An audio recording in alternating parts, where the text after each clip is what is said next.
Peace and light, family. I hope that you are well. I hope that y'all had a good day today. It is, I don't even know what day it is, honestly. I'm like, oh my God. It's Wednesday. The date is February 12th. And I should know this because I work in a school. But I work in a school. Okay. Today was a good day for me. It definitely was a day full of like ups and downs and very high energy. We are a few days away from winter break. Today was actually the last day for the kids. Tomorrow and Friday is just PD for the teachers and like all staff, social workers, counselors, learning specialists like myself. So tomorrow there's no children in the building. Today, because it's the last day before break for the kids, they were very high energy, and it was just a lot today. But peace, Maya, how you doing? But it was a lot going on. But we made it, okay? I hope that y'all are well. I hope y'all had a good day. I really wanted to just take some time to speak on intersectionality. I'm gonna go live again after this, immediately after this, to discuss the Jussie Smollett situation. But before we get into that discussion, I really just wanted to spend just a few minutes explaining and discussing intersectionality. It's a term that I realized I brought up a lot in my last live. So the last live I did, I talked about Dwayne Wade, and he opened up on the Ellen show about embracing his son who is trans. So his daughter, who came home and said that he wanted to be identified as a female or a woman, a trans woman. I'm still learning like the proper terminology, so please forgive me. Shout out to Mal, I forgot the last name, but shout out to Mal who in my comments clarified for the last live, clarified like the proper pronouns. So Dwayne Wade's son would be considered trans woman because she has transitioned to a woman. So anyway, I've discussed Dwayne Wade's trans woman child, and Dwayne Wade opened up about accepting his child. When I said accepting it, I didn't mean like the child. I meant just like, y'all know what I meant. I just meant it's like the idea that his child is trans, right?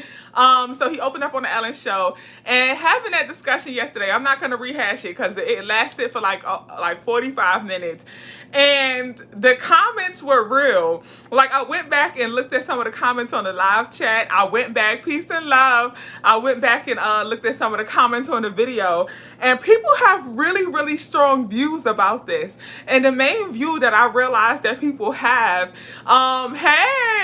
the main view that I realized that people have is like the topic of religion kept coming up. And one person said that they are in the truth, which the truth is what Jehovah's Witnesses call their denomination of Christianity. They call it the truth.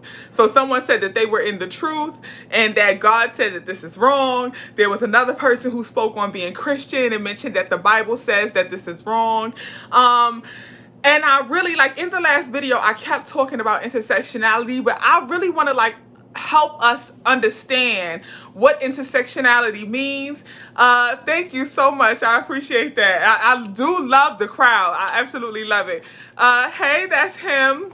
Yes, I'm in New York. So the thing about it with intersectionality is I'm not sure if we all fully understand how our different identities impact our perception of things and our perspective on things.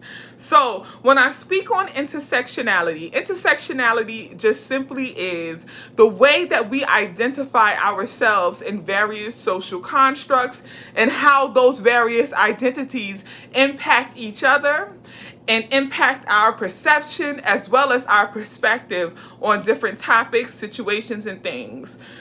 Let me explain that a little deeper.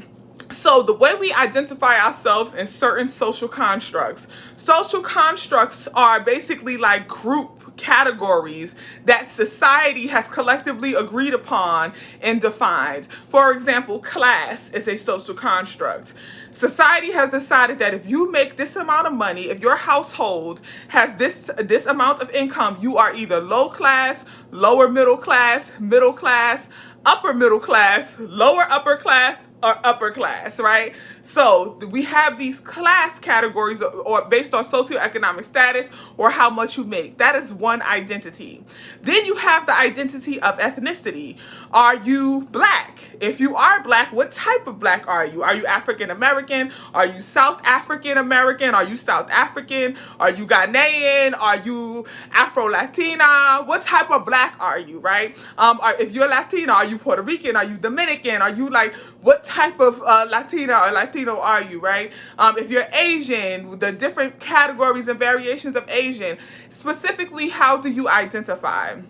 Geographical location is also an identity.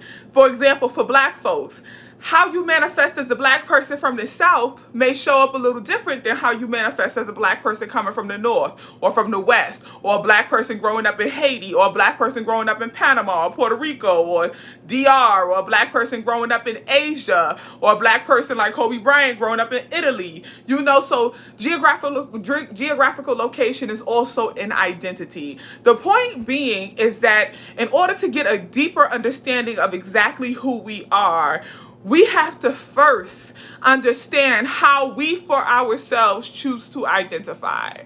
So really, like, I sit down with a piece of paper, and I actually just did the activity. I have it myself, and I literally just wrote some, okay? And I wrote down certain like social constructs and how I identify within those constructs. So one that I did was ethnicity. I identify as African American and Afro-Latina. My mother is African American. Her family is from the South. Her family is Geechee from Georgia.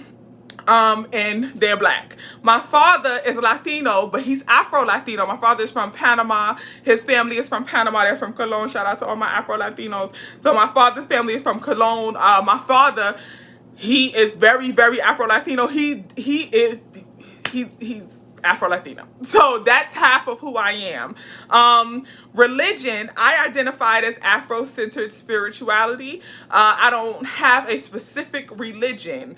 I practice African-centered spirituality, and I'll explain what that is a little later on. For socioeconomic status, I'm telling y'all my business, but I identify myself as lower middle class based on the income that's listed. I work at a charter school, okay? I'm a learning specialist. Good evening. Thank you, Natty. Is it Natty or Nati? I want to say Nati because I'm thinking like locks, but do let me know how you pronounce. If it's Nati, spell it with like Knotty, and I don't know if it's Nati or Natty, okay? But shout out to Natty. You always chime in. I appreciate your energy. But yeah, so for socioeconomic status, I identified as lower middle class. For geographical origin, mine is very complicated, and I literally put complicated because I grew up in the North and the South. But the importance of identifying identifying how you identify under each social construct is very important with getting a deeper understanding of exactly who you are, because each of your identities impacts how you manifest. With regard to my gender, I wrote that I identify as a woman, and how I show up or how I manifest as a woman is greatly impacted by me being black. Right? So one identity that I have is black, another identity I have as a woman. How I identify in my womanhood is greatly impacted by me identifying as black, and me being black and the way I manifest as a black person is greatly impacted by how I manifest as a woman. So that's what we mean by intersectionality. How these various identities impact the second one, Natty. Okay, all right. So how we identify greatly intersects how we show up and manifest, right? So one identity impacts the other. So if you categorize yourself or identify yourself as black, being black impacts how you manifest when it comes to gender. Your socioeconomic status impacts how you manifest when it comes to how your blackness may have shown up growing up, right? If you grew up in a certain neighborhood or growing up in a certain area, and you have because of your socioeconomic status, you may have grown up in a certain environment and grown up with people who had certain moral values and who had to do certain things to survive. So the way you showed up and realized your black experience is just simply different. Your black experience is that when you grow up in the hood, your black experience is different, okay? Versus a black person who may grow up in an upper class or upper middle class family. Whether or not you identify as someone who is heterosexual, homosexual, bisexual, or the LGBTQ plus spectrum, that may impact how you show up when it comes to gender, how you show up in the black community. And the reason I think we have to have a deeper understanding of our intersections is because our intersections greatly impact how we perceive certain situations, right? So when we say perceive, I simply mean when something is in front of you, what do you think? What does your mind register and tell you what that thing is? Whether if it's an experience, whether it's an object, no matter what. What does your mind register that as? Your perception and the way that you perceive reality is greatly impacted by your intersections. A group of people can have one similar experience, but a black person may see it differently or perceive the experience differently than a white person in that situation. A black woman may perceive that situation differently than a black male in that situation. Our intersections and how we identify greatly impact our perception, and they greatly impact our perspective. And the reason that I felt that I needed to clarify that is because I noticed a lot that anytime we have the LGBTQIA discussion like we had yesterday with the live, a lot of people like to bring up religion, right? As a way to say like, oh, I don't agree with it, I think it's wrong. And as I said in the live yesterday, if you feel like it's wrong, you have the right to feel like that.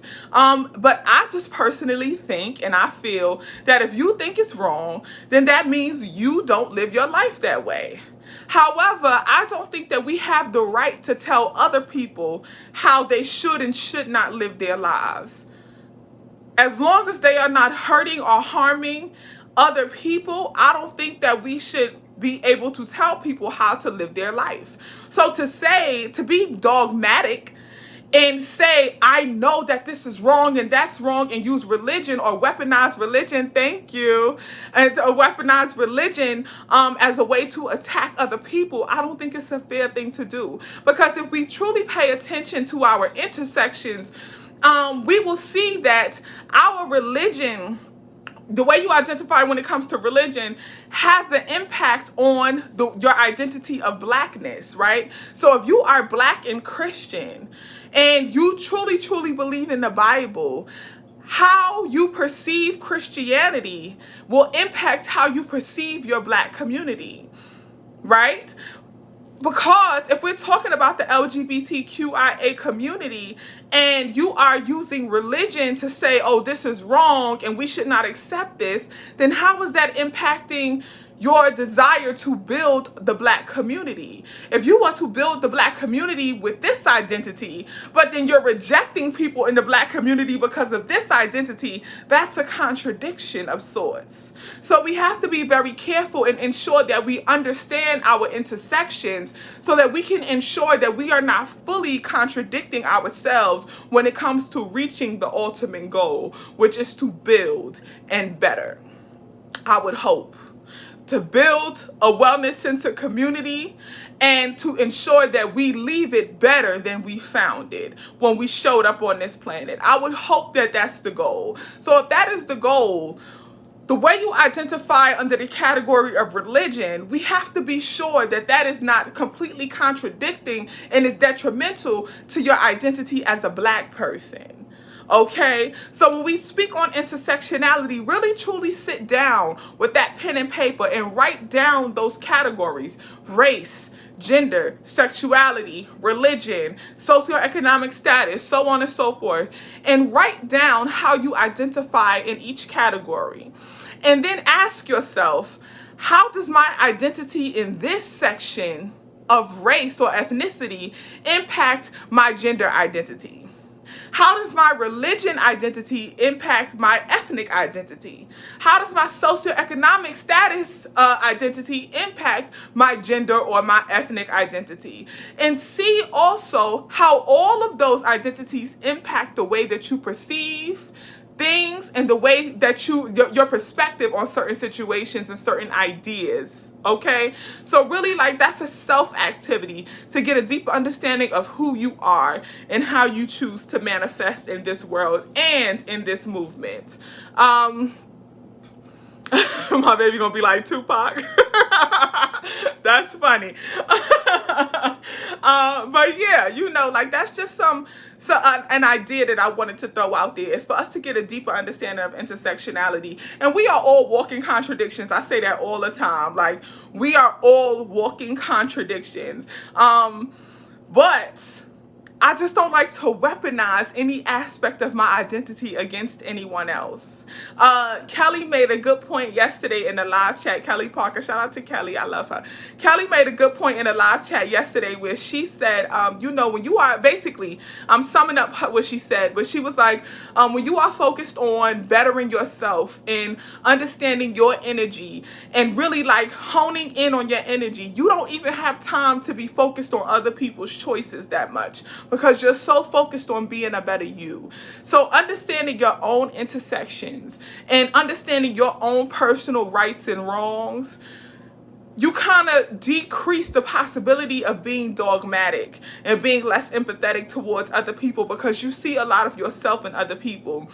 When people were using religion to weaponize against the LGBTQ plus community, I had so many questions, because the same Bible that they're weaponizing against the community to say, oh, the Bible says that's a sin, that's the same Bible that also says you're not supposed to have sex before marriage, but people have children out of wedlock.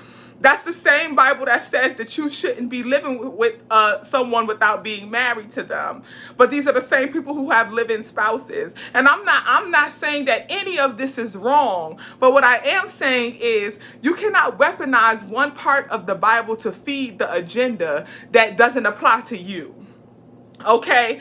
When you are focused on yourself, instead of pointing a finger and saying, oh, the Bible says you shouldn't do this and you shouldn't do that, if you yourself are choosing to live by the Bible, that means that you have to be, or you should be so much striving to be the perfect manifestation of what would Jesus do, that you don't even have time to focus on pointing out the flaws in other people, because you're so busy righting your wrongs. Okay? And I'm using that as an analogy, and this is something I apply for myself. I don't identify as a Christian. I practice, as I said earlier, African-centered spirituality. But I focus so much on being a better me and doing the best that I can, that I don't have time to focus on who going to hell and who ain't. Okay? I don't have time to throw stones, because he without sin shall cast the first stone. And I know I got some sins. I know I done some wrongs. Okay? All right, my name is the Queen Poe. I'm not married and I ain't no virgin either. Okay, so according to the Bible, I'm going to hell. You know what I'm saying? So I'm just very much careful about not throwing stones, because I know that I ain't perfect. All right, so I just think we just have to be mindful of that and really understand who we are in our intersections. So I'm just going to stop right there. I'm going to close out of this live, and I'm going to go live again about the Jussie Smollett situation. So y'all gather y'all thoughts on that. Thank you so much, Peace Proudest. I appreciate you. You need to go to church and tell somebody you spoke. Let me tell you something about church. I've had some and I have nothing against Christianity. Somebody in one of my other videos in the comments had an issue with the fact that I said Christianity is the religion that was given to black people during the slavery era, and they came to Africa and they weaponized Christianity, or used Christianity as a means to basically coerce African people into believing that their religious practices were a sin, and that's what they force-fed us Christianity during slavery. Some people had an issue with that, but I'm always open to learn. So if you have facts and evidence to disprove that, please share it. I do understand that some people feel like Christianity was in Africa before Europeans came. That was African-centered spirituality that was in Africa before the Europeans came. When they came with Christianity, they took aspects of African spirituality and added it to their Christianity, renamed our deities that were in African spiritual traditions, renamed the deities, applied them to their Christian religion, told us that what we were doing was wrong and was a sin, labeled it under a different name, and then told us not to practice it, okay, because they said that it was a sin, right? But then told us that we had to be Christian, stripped us of our language, force fed us their religion, and then we weren't allowed to practice anything else. And if you were caught practicing traditional African spirituality, you were killed, because they had the fear that we were weaponizing African spirituality against them to free ourselves from bondage, which we were. Okay, but I have nothing against Christianity. I actually still, once in a while, I get in the mood to go to church. I still listen to gospel music. I'm inspired by so many different religions, and I've read the Bible, I've read the Quran, I've read the Torah. From very young ages, I started reading these things. So I have no issues with Christianity. I respect Christianity. I respect Christian people, but I don't believe in weaponizing any religion against anyone.